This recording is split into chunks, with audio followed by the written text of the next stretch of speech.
जय श्री कृष्ण जय भगवान।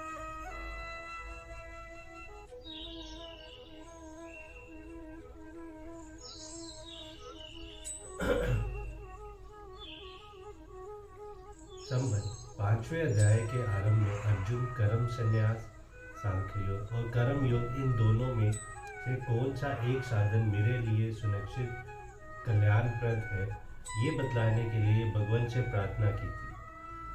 इस पर भगवान ने दोनों साधनों का कल्याणप्रद बतलाया और फल में दोनों की समानता होने पर भी साधन में सुगमता होने के कारण कर्म संन्यास की अपेक्षा कर्म योग की श्रेष्ठता का प्रतिपादन किया। तदंतर दोनों साधनों के स्वरूप, उनकी विधि और उनके फल का भलीभांति निरूपण करके दोनों के लिए ही अत्यंत उपयोगी एवं परमात्मा की प्राप्ति प्रदान उपाय समझकर संक्षेप में ध्यान योग का भी वर्णन किया। परंतु दोनों में से कौन सा साधन करना चाहिए, इस बात को ना तो अर्जुन को स्पष्ट शब्दों में आज्ञा ही की गई और न ध्यान योग की अड़ंग प्रत्यय सहित विस्तार में वर्णन हुआ। इसीलिए अब ध्यान योग का असंज्ञित वर्णन करने के लिए छठे अध्याय का आरंभ करते हैं और सबसे पहले अर्जुन को भक्ति युक्त कर्म योग में प्रवृत्त करने के उद्देश्य से कर्म योग की प्रशंसा करते हुए ही प्रकरण का आरंभ करते हैं।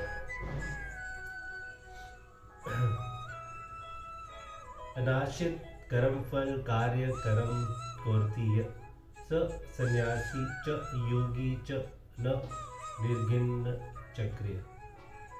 श्री भगवान बोले, जो पुरुष कर्म फल का आश्चर्य न लेकर करने योग्य कर्म करता है वह सन्यासी तथा योगी है और केवल अग्नि का त्याग करने वाला सन्यासी नहीं है तथा केवल क्रियाओं का त्याग करने वाला योगी नहीं है। यहाँ कर्मफल के आश्चर्य का त्याग बतलाया गया। आस्तिक के त्याग की कोई बात इसमें नहीं आई।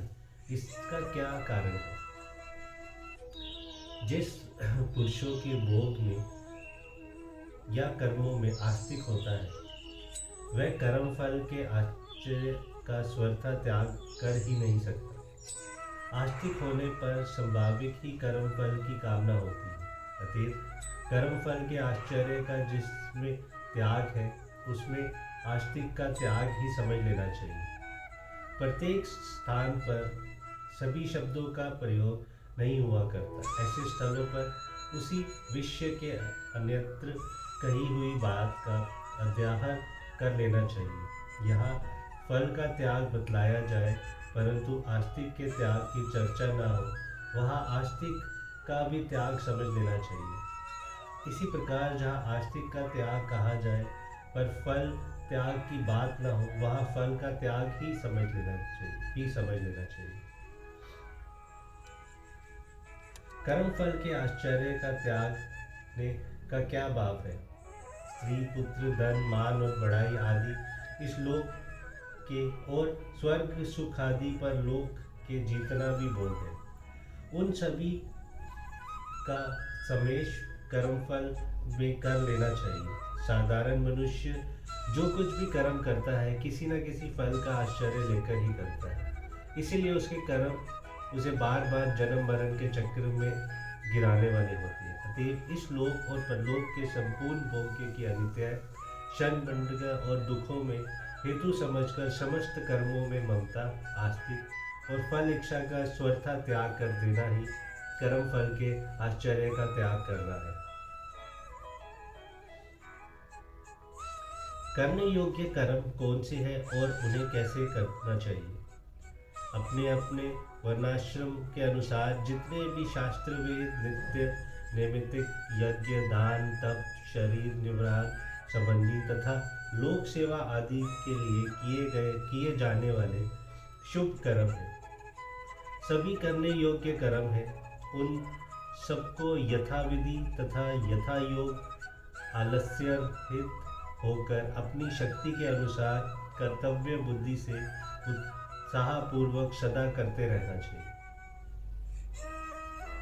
उपयुक्त पुरुष सन्यासी भी है और योगी भी है। इस कथन का क्या भाव है? इससे भगवान ने ये भाव दिखलाया है कि ऐसा कर्म योगी पुरुष समस्त संकल्पों को का त्यागी होता है और उस यथार्थ ज्ञान को प्राप्त हो जाता है जो सांख्य योग और कर्म योग दोनों ही निष्ठाओं का चरम फल है। इसीलिए वह संन्यासित्व और योगित्व दोनों ही गुणों से युक्त हो माना जाता है। न ऋगिन का क्या भाव है?